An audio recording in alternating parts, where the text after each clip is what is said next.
good afternoon, good evening. My name is Dr. Anthony Kinslow II. Before I start, I want to first start by thanking a friend and fellow entrepreneur, Aaron Rice, for bringing me on for this conversation and for putting together and organizing the Baltimore Climate Tech 2024. And so with that, today and with the time that is mine, I want to talk to you about accelerating decarbonization. And in particular, and what I hope to prove to you today is that focusing on equity and what I call AAA rating is essential to accelerating our decarbonization, both in Maryland, but across the country.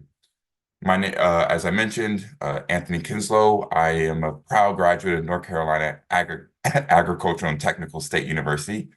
So Aggie Pride for all those out there. I went on to do my master's and PhD from Stanford University, focused on sustainable design and construction and energy efficiency analytics. I consult for an organization that focuses on inclusive financing called Clean Energy Works.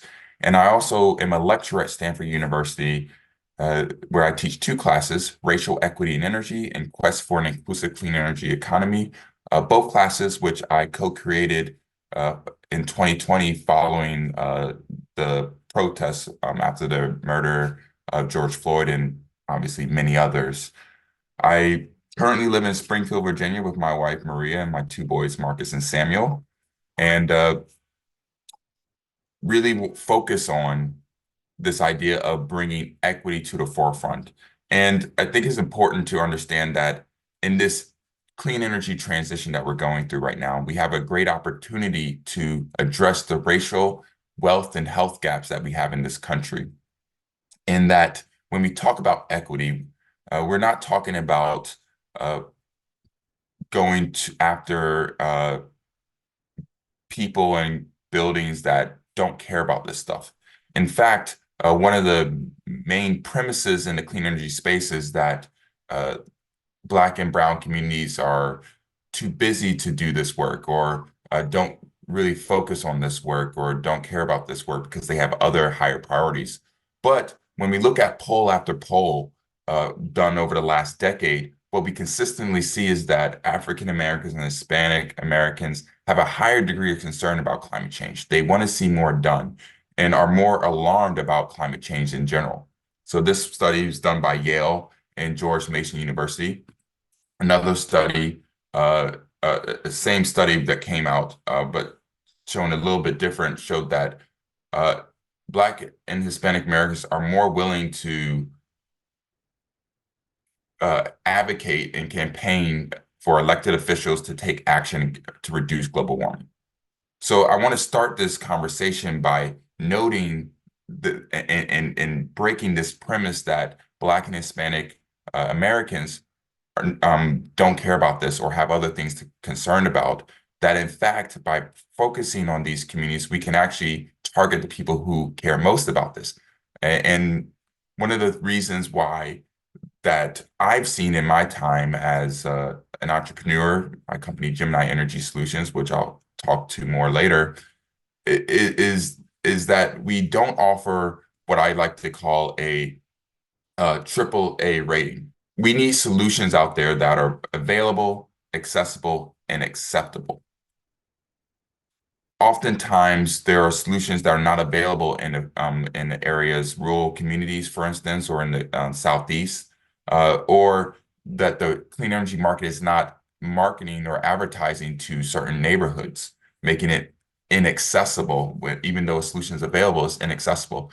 And lastly, you need solutions that are acceptable, right? Something that the community hears and thinks, yes, I want to do this. Yes, this is something I'm okay with. And so what I'm going to give you today is two examples that I'm working on around that have a solution that have a AAA rating, and talk to you about equity and how that further optimizes these solutions for greater success. So first, understanding equity. It's important to understand that equity has four kind of general components. The first is recognition, understanding a comprehensive knowledge of the community you're trying to serve. in the historic and ongoing inequalities, but also their skill sets and their attributes and assets that they have there. Next is procedural. That is including the community in the decision making, in the planning of solutions. Oftentimes, eh, community engagement is seen as kind of just informing them about what you're going to do. And then the result of that is frequently pushback, missed opportunities, as well as just unaware of uh, challenges and risks to your project. Next is distributive. This is the equity that most of us think about, and that is who is actually receiving the solutions, who is actually adopting these solutions. And last is restorative, the idea of providing solutions that try to restore the inequities of the past, right? We talk about the 60s and the 50s where the GI Bill was not given to Black and Hispanic Americans despite them serving. We talk about redlining and how investing in infrastructure in Black communities was from a federal level down made riskier and by lending agencies. And so lack of investment in our communities was systemic and systematic. And so providing solutions that are restorative. However, when we talk about equity, we talk about these four framings of equity, oftentimes there's pushback in the space. And we're seeing that more and more of a perception that equity actually slows us down, that you either have profits or equity, that you can't have both. And so I'm hoping that today, the two solutions I provide kind of disprove that, but I also want to give another way of framing these four aspects of equity so that you can take it and have a way to talk about it in a way that is more maybe palatable for certain audiences. So the first solution is inclusive financing. And the concept of inclusive financing is that the utility pays for the building upgrades first, and then recovers their cost for that payment with a tariff on the bill. What that means is that the payment is not connected to the individual, it's connected to the meter. In other words, if a renter wants to improve their building, right now in today's society, in most of America, you have to pay for it, and maybe you stay long enough where you have to get permission from the owner of the building to upgrade the building, but you never really receive the full benefits of that, right? And if you move, then the cost of and the debt that you took on to upgrade that space is lost. And so today's solutions don't really provide an answer for renters. It doesn't provide an answer for people who don't want to go into debt to improve their buildings.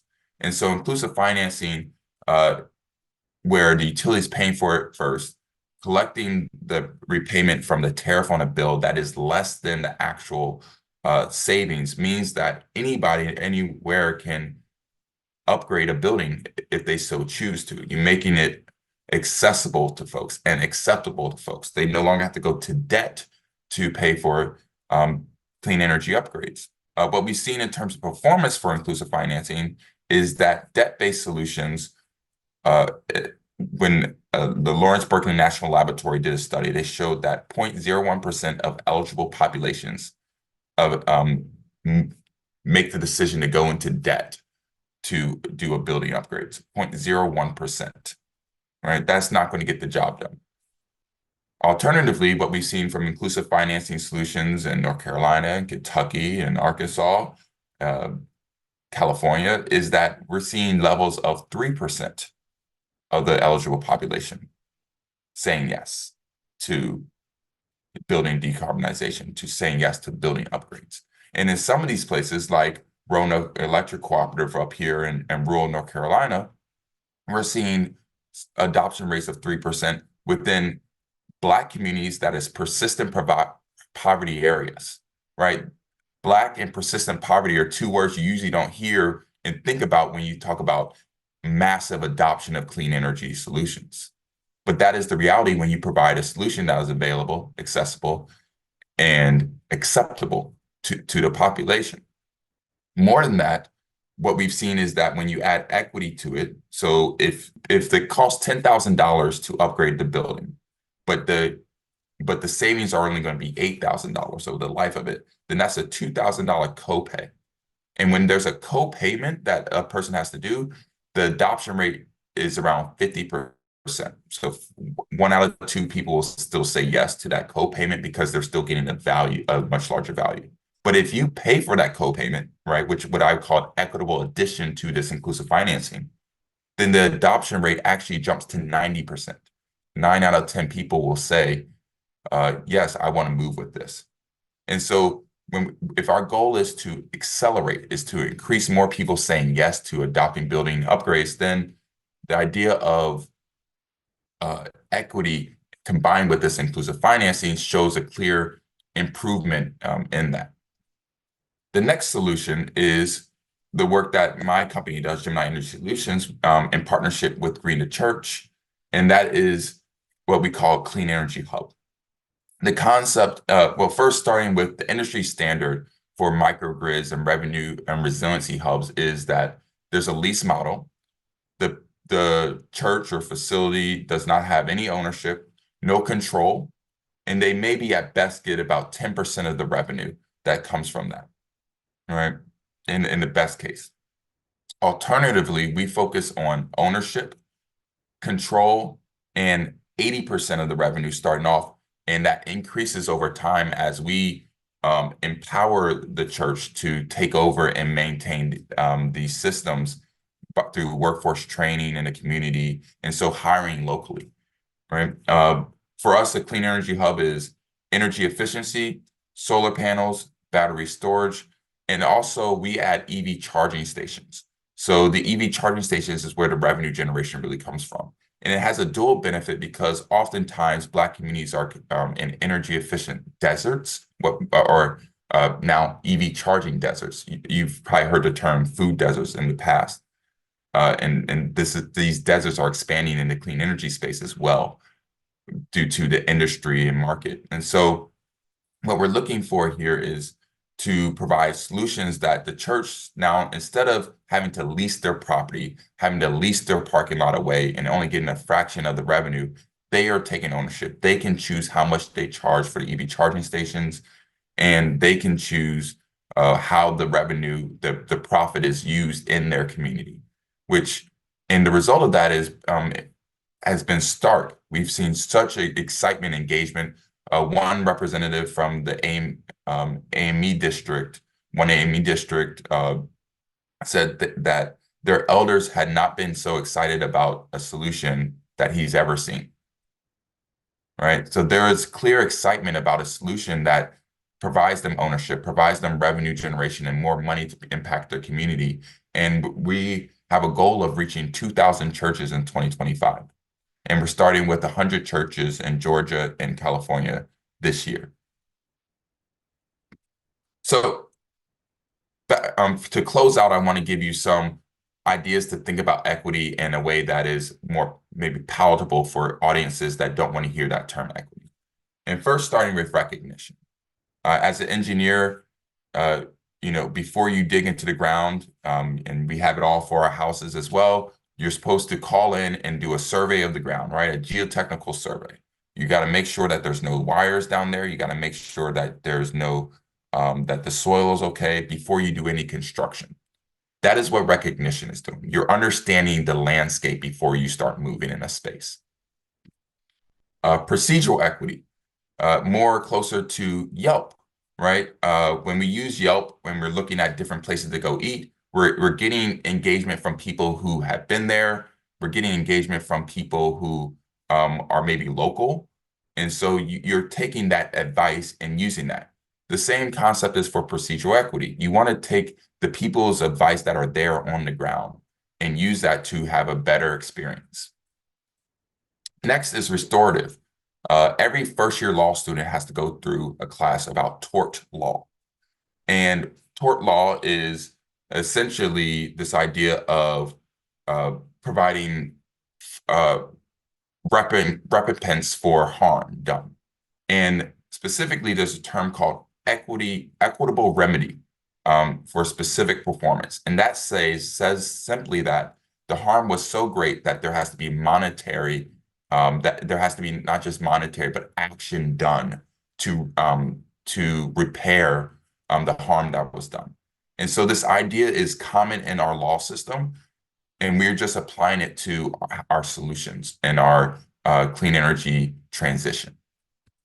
And lastly is distributive, and that is simply targeted marketing, which was in fact created by an African American who I believe was one of the first African Americans to graduate from business school from Harvard University and taught at Harvard, first African American to graduate from Harvard Business School and taught at Howard University for many years because he couldn't be hired, he wasn't able to get a job in the marketing space. And he came up with target marketing. That is what we're doing with distributive equity, creating solutions for specific groups of people.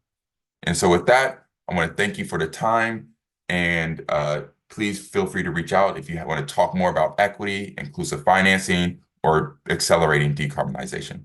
Thank you. Dr. Kinslow, great job. Couple of quick questions. What Yeah. would you say is the biggest barrier to adoption for some of your solutions? What we found is the biggest barrier is the investment space. Uh, a lot of folks see EV charging revenue uh, as a risky investment, especially when you're talking about within Black communities. They say, "Oh, they don't have EVs." Well, no one's going to purchase EVs if there's no EV charging infrastructure.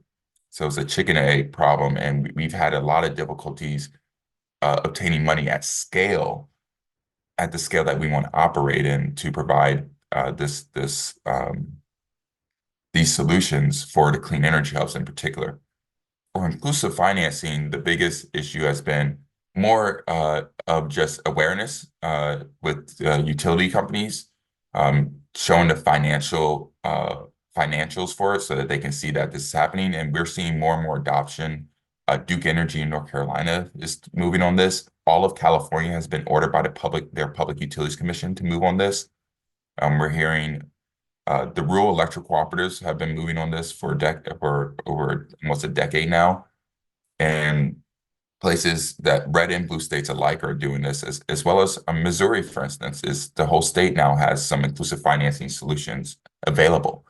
And so really it's about we're seeing a growing attention to it, but it's just been about awareness and dealing with an industry that is quite frankly risk adverse as well. So two risk adverse industries are slowing down this progress. And unfortunately, we can't use risk as an excuse anymore. We're in a climate emergency. We need to move now. Great point. Great point. Last question. What would you say are some lessons learned? Things that knowing what you know now, probably you would have changed or done differently when you first launched your solution? It's a great question. When we first launched, our first project was Glad Tidings International Church of God in Christ out in Hayward, California. And we're just about completed that project, but it's taken 3 years. And it took 3 years at first. It took 3 years because of several hiccups. The first was we brought too many people in at once, right? You like to say too many cooks in the kitchen. We were trying to run before we walked in terms of the strategy, in terms of decision making. And so what I would focus on is, and you hear this a lot from entrepreneurs, you hear this a lot from climate investors, is to really, really narrow it down to what you want to do. Someone used the term, eat the elephant one bite at a time, right? And so really getting super narrow on what you're trying to do, super focused on it. Who is your customer base? What is the solution? And providing and getting that right first and then expanding. And while it feels slower, the reality is, and from my experience, is that by doing that, you get that done faster, and then you're able to move on with lessons learned to the next thing. And your overarching goal is completed in less time. We'll leave it at that, one bite at a time. Thank you so much, Dr. Kinslow. Really appreciate your time. Appreciate you. Thank you.